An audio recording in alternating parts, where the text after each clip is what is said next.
What is vibing? This is Vish, and today I will be responding to Sadhguru's video on should you pray to God?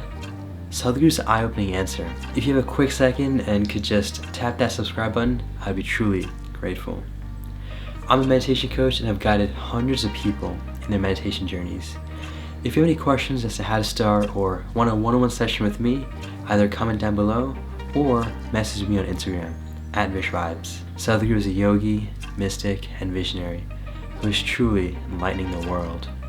I even recently got initiated into Shambhavi Mahamudra meditation by him, and I'm super excited to see what unfolds. He is not only helping in the spiritual world, but also in the material world, including large-scale projects like the Rally for the Rivers, or even planting the most trees in a single day. Truly, there are so many things to be learned from him, and for his presence, I am truly appreciative. Let's see what he has to say about praying to God. Prayer means you're telling God what to do. You think you're God's consultant. Meditation means you just shut up. If you just shut up, everything that needs to happen to you will happen to you. Interesting. So touching that dimension which is beyond the physical means you want to touch that dimension which is the basis of the physical. When you say that which is the basis of the physical, what you're talking is that you're not interested in creation, but you're interested in the source of creation. There, if you go and stand in front of the Creator, at least there you must keep your ideas down, isn't it? Your ideas must be kept down for some time when the Creator is here, isn't it so? Isn't he the biggest idea? It's like, there was a man in Pennsylvania. Where are you from? Ah. It rains, it doesn't flood there. That's why we put Seattle on the coast. Otherwise, it would flood, that place. So Pennsylvania, there was a man in Pennsylvania. Once there was a big flood and… Are you okay if there's a joke inside a joke? All right. The flood was beginning to happen, the water was filling up, and there was a very enthusiastic young journalist who was reporting stage by stage, hour by hour as to how the flood is progressing, Because that is journalism. Somebody is drowning, report to the world, this man is drowning, look at him drowning, take it on the video and show it to everybody how a man drowns. Also, I just wanted to point out, I love the references Sadhguru makes to the United States. He does travel the world and has a pretty big presence in the US, and he even had a really cool trip recently where he explored spiritual America and was able to connect with the spiritual practices of the Native American peoples and connect that with the Indian spirituality. So yeah, I do love those analogies. You don't throw the goddamn camera and get the man, no. You show the whole world how a man can drown in a flood. So, these are not the days of video cameras, only, Morse code is how the report is being filed. So he filed a report very eloquently. He said, as God sits and watches, the water is filling up in this part of Pennsylvania and houses are going down and this and that, and described it in very eloquent terms. Then he immediately got a response from his editor, leave the flood, interview God. God is sitting and watching, he thought he's somewhere here and forget about the flood, interview God. They didn't get to interview him, it continued. Many homes drowned, many people died, but one man survived. This man who survived went to New York City and shared among people how he survived a Pennsylvania flood where so many people died. People gathered. Then he went to Boston and talked about how he survived a Pennsylvania flood, and more people gathered. Then he came to Seattle and he shared, more people gathered. Then he started his roadshow, city to city, talking and talking about how he survived a Pennsylvania flood. Where's this going? He became a famous speaker in America. And then naturally, every American has to write a book within their lifespan. So he wrote a book, how he survived a Pennsylvania flood. It became famous, he spoke everywhere, and his engagements became international. He became a millionaire, sold millions of books.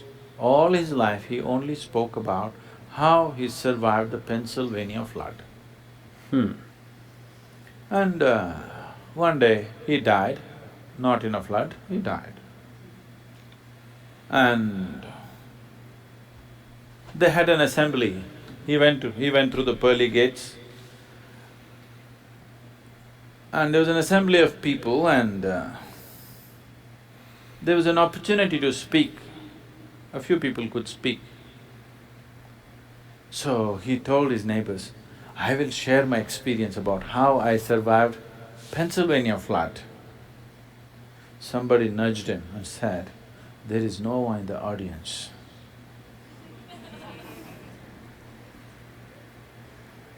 Okay? So, now you don't go stand in front of that which is the basis of creation and throw your ideas at him. You are his idea. I love that. He was able to connect to a Christian story, and I think it's in the Bible, I do not know, but Noah's Ark and his story of how he survived the world's floods is what I was told and I've heard. And so I love how he put it into perspective. You surviving the flood in Pennsylvania versus surviving the flood that took over the world, two different things. And essentially, the fish will always think that it's the king in its pond. However, once it enters the sea, it'll truly realize. And so I do really love that idea of perspective. Yes? You are just a figment of his idea. If he withdraws his idea, you're gone. So you don't put your ideas. So this is the essence of meditativeness. Prayer means you're telling God what to do. You think you're God's consultant. Meditation means you've understood your limitations. Now you just shut up. If you just shut up on all levels, everything that needs to happen to you will happen to you. All the training is just to help them to shut up. That you don't throw your silly ideas at the Creator, you just shut up. Wow, that was a beautiful video. I have to mention, Sadhguru never directly answers questions, almost always. And that is because he always gives you pointers and guidance into you experiencing the answer yourself. It is very easy for someone to tell you something and for you to just blindly believe in it. What matters more is for you to not only hear the truth, but to experience the truth. And that is why in spirituality, or even just consciousness in general, we really can't talk about it, and we really can't even put words about it, because consciousness transcends the mental, and all the words that we speak tend to be all mental driven. So we can always give pointers in the direction of consciousness, however, we do not know truly how to put into words, because it is something that can only be experienced. And that is why I love the way Sadhguru talks about certain things. He never gives you 100% absolutism to the answers. It's all just general directory answers. And it's also important to understand how seeking is very vital. Belief, as he describes, is really just a concrete assumption that is made when things are known. The human egoic mind loves to think that it knows everything, including what God thinks and what God wants. Like he says in a kind of funny way, are we God's consultant to know what he wants and what we should do and what he should do? No, he's the creator. Who are we in front of him? And it really puts that humbleness perspective into place. If we were to tell God all the stories of how we were made and how things work, if assuming God is true, it would be silly, because it's like telling the creator of the game how the game works. It's just not necessary. And that is why it's important to focus on things that are all experience-based.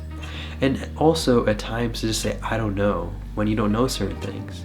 Because as Sadhguru says, the moment you say, I don't know, you open the possibilities. And then you're able to eventually experience the truth. Any sort of absolutism, whether it's saying that something is 100% not true or saying that something is 100% true without proof or evidence, is very simply just unconscious, because they just don't know. A lot of the times people today, especially the even more scientific ones, will automatically put down an idea or something expressed just because it doesn't seem possible to the scientific world.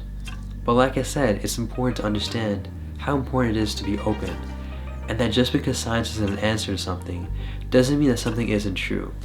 Dismissing something as quickly as believing in something are pretty much the same.